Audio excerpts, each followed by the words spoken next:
श्री स्वामी समर्थ। आज मी तुम्हाला नागपंचमीची कहाणी सांगणार आहे। ती आहे शेतकऱ्याची। तर ऐका सगळ्यांनी। श्री स्वामी समर्थ। आटपाट नगर होते, तिथे एक शेतकरी राहत होता। त्याच्या शेतात एक नागाचे वारुळ होते। श्रावण मास आला आहे, नागपंचमीचा दिवस आहे। शेतकरी नित्यप्रमाणे नांगर घेऊन शेतात गेला। नांगरत काय झाले, वारुळातील जे नागकुल होते त्यांना नांगराचा फळ लागला। लवकरच ते मेली। काही वेळाने नागिन आली। आपले वारुळ पाहू लागली। तो तेथे वारुळ नव्हते, पिल्लही नाहीत। इकडे तिकडे पाहू लागली। नांगर रक्ताने भरलेले दिसले। तसंच तिच्या मनात आले, ह्याच्या नांगराने माझी पिल्ले मेली। तो रेष मनात ठेवला। शेतकऱ्यांचा निर्वंश करायचं असं तिने मनात आणले।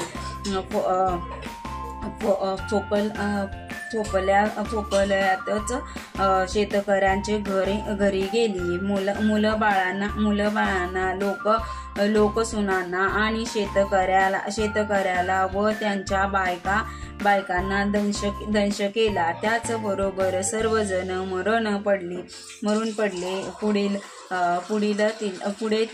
पुढे तिला असं समजलं की हा एक माणूस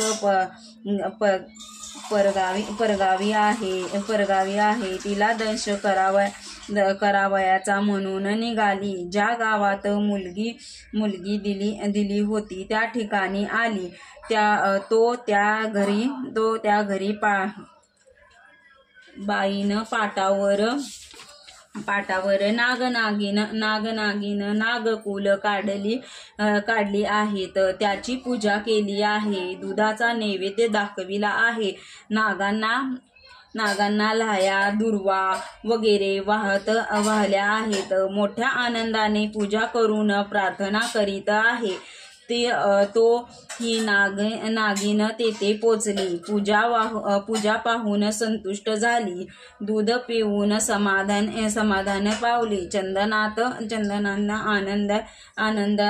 आनंदाने लोळली।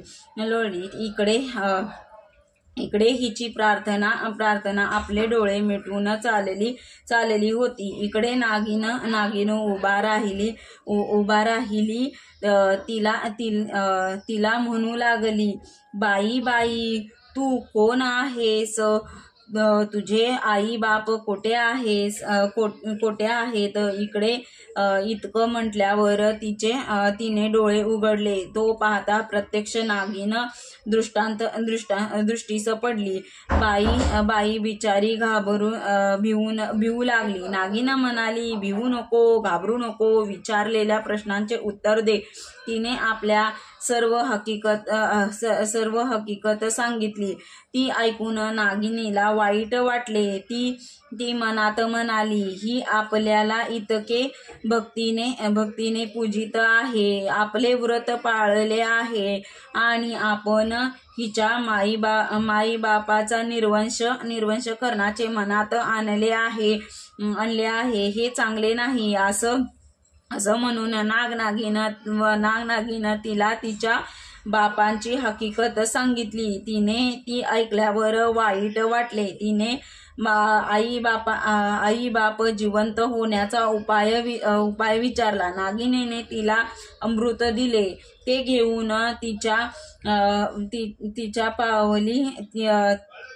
त्याच पावली ती माहेरी आली। सगळ्या माणसाच्या तोंडून अमृत सगळ्या माणसांच्या तोंडात अमृत घातले। सगळी माणसे जिवंत झाली। सगळ्यांना आनंद झाला। बापाला तिने झालेली सगळी हकीकत सांगितली। तेव्हा बापानं विचारलं, हे व्रत कसे करावे? मुलींनी व्रताचा सगळा विधी सांगितला व शेवटी सांगितले की काही झालं नाही तर निदान नागपंचमीच्या दिवशी जमीन खाणू नये, भाज्या चिरू नये, तव्यात शिजवू नये, तळलेले खाऊ नये, इतके तरी पाळावे. नागोबाला नमस्कार करावा असे सांगितले. तेव्हापासून तो नागपंचमी पाळू लागले. जशी नागिन तिला प्रसन्न झाली तशी आम्हाला हो. ही 60 उत्तराची कहाणी 5 उत्तरी सुफळ संपूर्ण. श्री स्वामी समर्थ.